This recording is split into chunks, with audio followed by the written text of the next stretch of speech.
Pending బిల్లులు విడుదల చేయాలని విజయవాడలో ఆర్డబ్ల్యూఎస్ కాంట్రాక్టర్లు రోడ్డెక్కారు. 20 నెలలుగా పెండింగ్ లో ఉన్న బిల్లులు విడుదల చేయాలని ధర్నాను చేపట్టారు. 1000 కోట్ల రూపాయలను కూటమి ప్రభుత్వం బకాయి పెట్టిందని, అప్పుల పాలవుతున్నామని ఆవేదన వ్యక్తం చేశారు.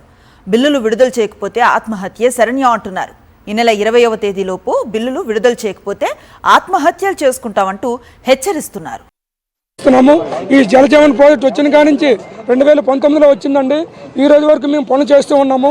మేము సుమారుగా రాష్ట్ర వ్యాప్తంగా 750 మంది కాంట్రాక్టర్లు ఉన్నాము. మేము నవ్యాంధ్ర అసోసియేషన్ ప్లాట్ఫామ్ తరఫున ఈరోజు ఈ ధర్నా కార్యక్రమం చేస్తున్నాము. మేము మార్చి 25 నుంచి 30 తేదీ వరకు మేము ధర్నా చేసి ఉన్నాము, నిరసన చేసి ఉన్నాము ఈఎన్సీ ఆఫీసులో.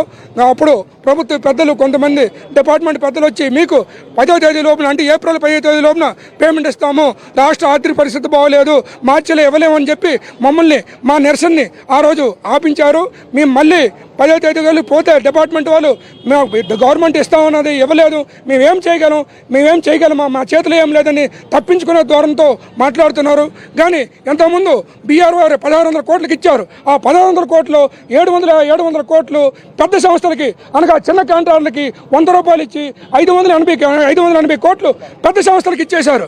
అది ఓన్లీ ప్యూర్లీ చిన్న కాంట్రాక్టర్లకి ఇమ్మని ఫైనాన్స్ డిపార్ట్మెంట్ ఉత్తర్వులు ఉన్నాయి. అయినా డిపార్ట్మెంట్ దాన్ని వ్యతిరేకించి, దాన్ని తప్పుదావ పట్టించి మమ్మల్ని కూడా మోసం చేసి, మమ్మల్ని నిరసనతో కూర్చుని పెట్టేసి మీకు ఇస్తాం 1600 కోట్లు వస్తున్నాయి, అవి ఇస్తామని చెప్పి పేపర్లో అడ్వర్టైజ్మెంట్ ఇచ్చి మమ్మల్ని అందరినీ రోడ్డును పడేశారు.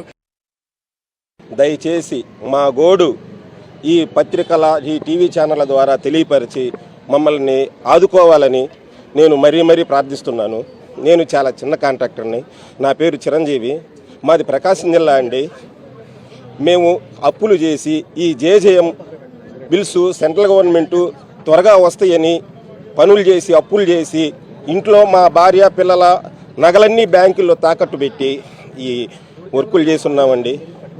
కనీసం మాకు రెస్పాన్స్ లేదండి. ప్రతిసారి డబ్బులు వస్తున్నాయి అంటున్నారు, పెద్ద కంపెనీలకు ఇచ్చేస్తున్నారు.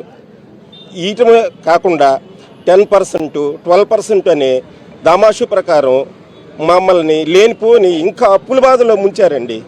ఆ వచ్చిన డబ్బులు మాకు జిఎస్టీలు కట్టుకోవడం తప్పితే దేనివల్ల కావట్లా. అప్పులో మా వెనుక పడుతున్నారు, మీకు డబ్బులు వచ్చినాయి కదా అని అందరూ. మేమేం సమాధానం చెప్పుకోవాలి సార్? మాకు ఆత్మహత్య తప్పితే ఇంకా వేరే శరణం లేదండి. ఇంకా మేము ఏం చేయాలా?